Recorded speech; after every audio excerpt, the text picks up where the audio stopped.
नमस्कार। आज class 9th के केमिस्ट्री के दूसरे अध्याय हमारे आसपास के पदार्थ शुद्ध हैं, is matter around us pure में आपका स्वागत है। आज के क्लास में हम लोग विलयन के घटकों पर चर्चा करेंगे। थोड़ा सा मैं पीछे के क्लास का जिक्र कर दूं आपके सामने।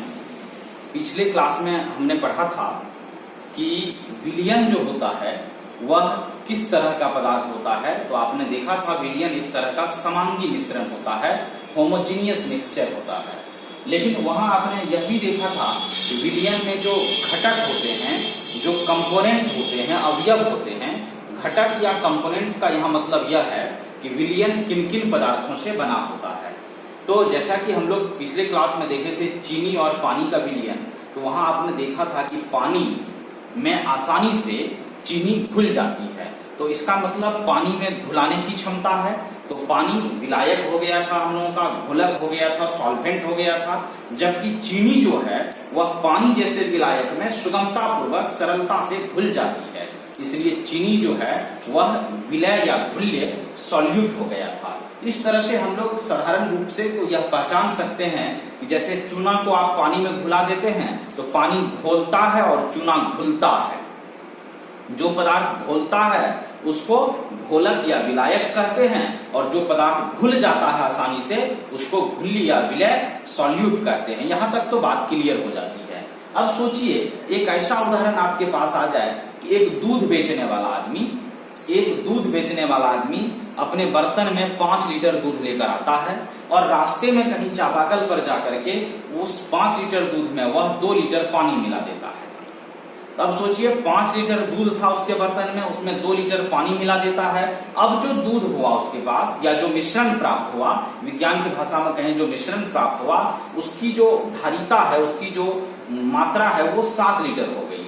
तो 7 लीटर दूध लेकर के जब वह निकला तो आप क्या कहेंगे, इसमें पानी विलायक था कि दूध विलायक था? थोड़ा सा कहना मुश्किल हो रहा है, क्योंकि अभी तक चीनी पानी के विलयन में क्या देखते थे कि जो विलयन में होता था विलायक, तो विलायक प्रायः द्रव पदार्थ होता था, लिक्विड होता था, लेकिन विलय जो होता था वो ठोस रहता था। लेकिन यहाँ तो दूध और पानी को जो मिलाकर के मिश्रण बनाया गया है उसमें दोनों द्रव पदार्थ है।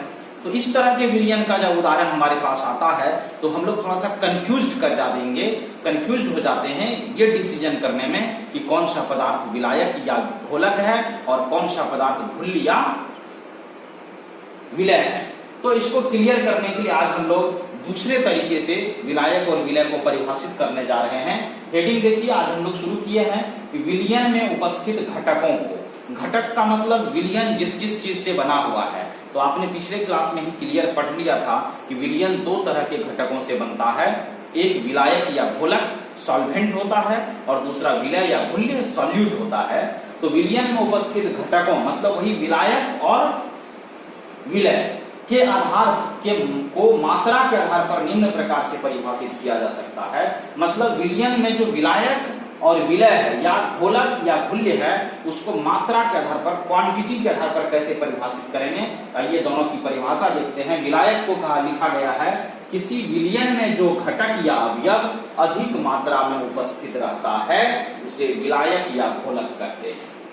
क्लियर है कि किसी भी विलयन में जो घटक, जो अवयव अधिक मात्रा में रहेगा, उसकी क्वांटिटी अधिक रहेगी, उसको हम लोग विलायक या घोलक सॉल्वेंट कहेंगे।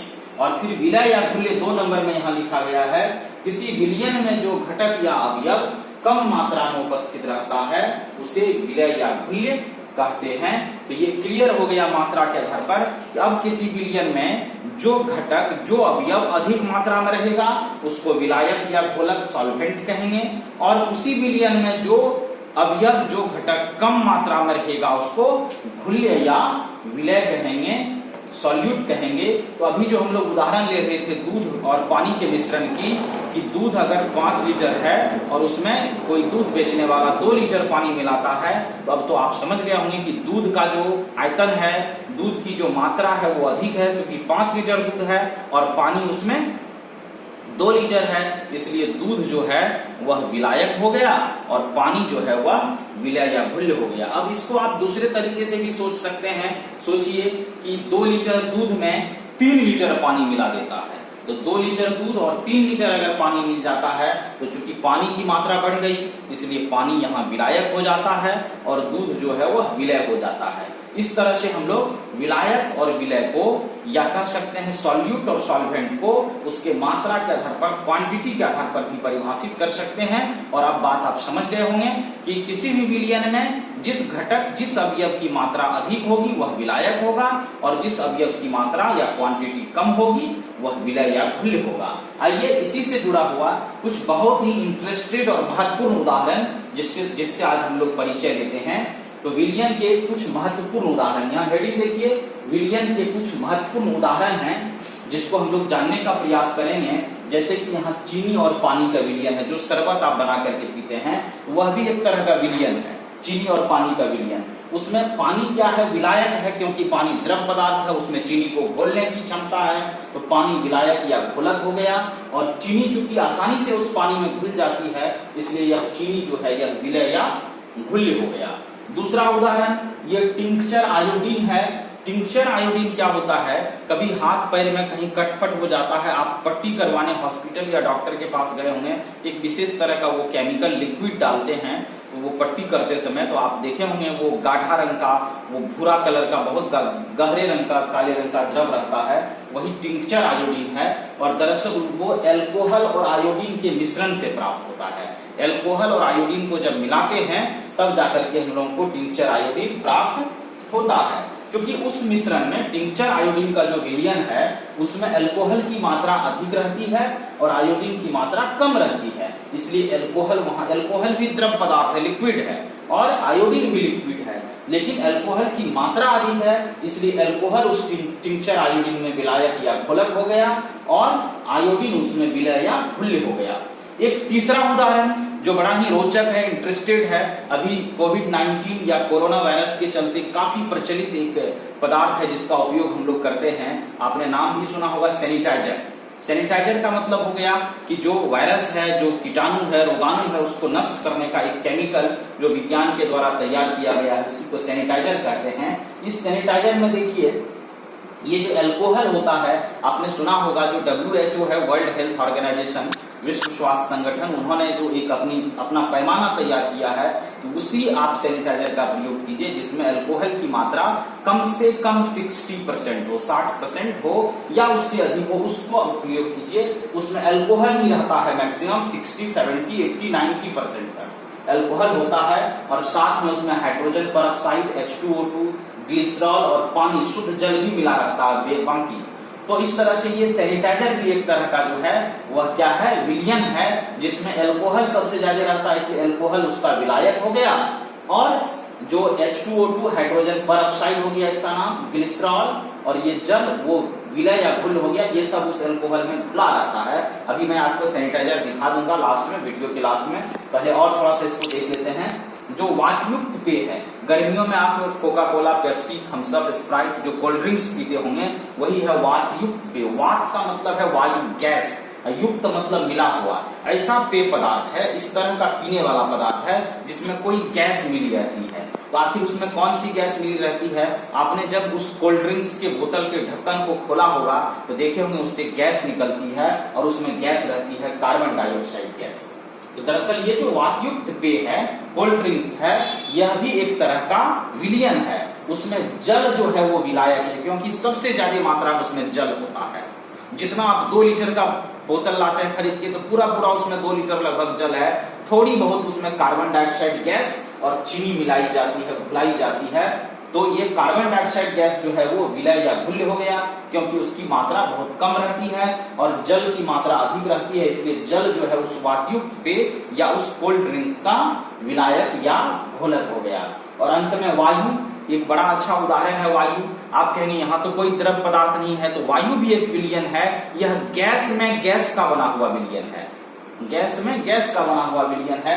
और हम सभी जानते हैं वायु में, हमारे वायुमंडल में जो वायु है उसमें सबसे अधिक 78%, 78% नाइट्रोजन है, 21% ऑक्सीजन है और 1% में अदर गैसें हैं, अन्य गैसें हैं। तो यहाँ देखिए चूंकि वायु में कई गैस मिली हुई है लेकिन उसमें सबसे अधिक 78% नाइट्रोजन है, तो इस विलयन में जिसकी मात्रा सबसे अधिक है वह हो गया आपको विलायक या घोलक। तो वायु भी एक तरह का विलयन है, एक समांगी मिश्रण है, उसमें 78% नाइट्रोजन है, इसलिए नाइट्रोजन को विलायक या घोलक कहेंगे, जबकि बाकी इधर ऑक्सीजन या अन्य गैस है वो कम मात्रा में रहती है, उसको हम लोग विलय या विलय कहेंगे। इस तरह से आप किसी भी विलयन में जो विलायक और विलय होगा उसके जो घटक होंगे, जो कंपोनेंट होंगे, अवयव होंगे, उसके मात्रा के आधार पर भी विलयन को परिभाषित कर सकते हैं या विलायक या घोलक को परिभाषित कर सकते हैं। हमने आपको शुरू में बताया था कि आपको हम हैंड सैनिटाइजर के बारे में कुछ बातें बताएंगे।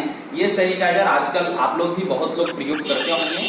तो इस सैनिटाइजर को देखिए, ये जो लिखा गया है सैनिटाइजर, तो ये क्या है, यहाँ आप देख पा रहे होंगे ठीक से, ये हैंड सैनिटाइजर है, लिखा हुआ है हैंड सैनिटाइजर। और मैं थोड़ा सा इसके कंपोजिशन को आपको बताऊंगा, ये किस किस चीज से बना हुआ है। यहाँ पर कंपोजिशन भी लिखा हुआ है, आप गौर से देखेंगे तो कंपोजिशन है, यहाँ इस कंपोजिशन में एथाइल अल्कोहल है, जो अल्कोहल हम लोग लिखे हैं ये एथाइल अल्कोहल है, ये दिख पा रहा होगा आपको, एथाइल अल्कोहल 80% है। 80% का मतलब हो गया कि 80% एथाइल अल्कोहल है इसमें। तो ये देख रहे हैं आप, 80% इसमें एथाइल अल्कोहल है। इसको देखिए, उसके नीचे में हाइड्रोजन परऑक्साइड लिखा हुआ है, H2O2, उसी को लिखे हाइड्रोजन परऑक्साइड। और 1 मिनट हम दिखा रहे हैं आपको कि हाइड्रोजन परऑक्साइड जो है वो H2O2 जो है वो 0.125% है, ये 0.125% है हाइड्रोजन परऑक्साइड H2O2। उसके बाद नीचे में फिर आप देखेंगे इसमें ग्लिसरॉल है 1.45%, ग्लिसरॉल है 1.45%। और रेस्ट जो है वो प्यूरिफाइड वाटर है।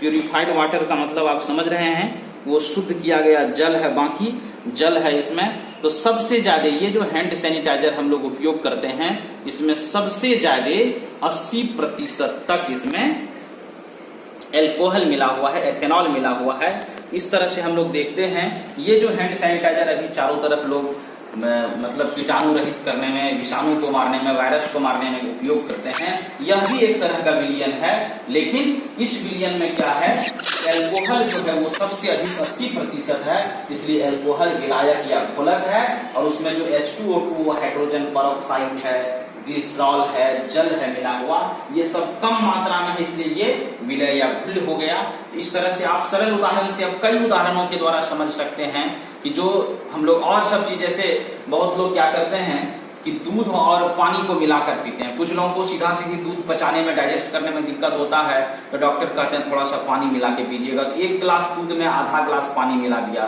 तो अब सोचिए जो मिश्रण प्राप्त हुआ दूध और पानी का, उसमें चूंकि दूध 1 गिलास है तो वो दूध हो गया विलायक, और पानी आधा गिलास है तो वो हो गया विलय। तो इस तरह से हम लोग मात्रा के आधार पर किसी भी विलयन के घटकों को परिभाषित कर सकते हैं, समझ सकते हैं। तो मुझे उम्मीद है कि आज आप इन बातों को समझे होंगे कि विलयन में जो घटक होते हैं उसको कैसे हम लोग परिभाषित कर सकते हैं, ये बात आप आसानी से समझ गए होंगे। तो जो लोग अभी तक नोट नहीं कर पाए हैं, अगर आपको नोट करने में दिक्कत होता है तो आप इसको नोट कर लें बढ़िया से, और इस तरह के कुछ और उदाहरणों के द्वारा इसको आप समझने का प्रयास करेंगे। और फिर आज का क्लास हम लोग यहीं समाप्त करते हैं। धन्यवाद।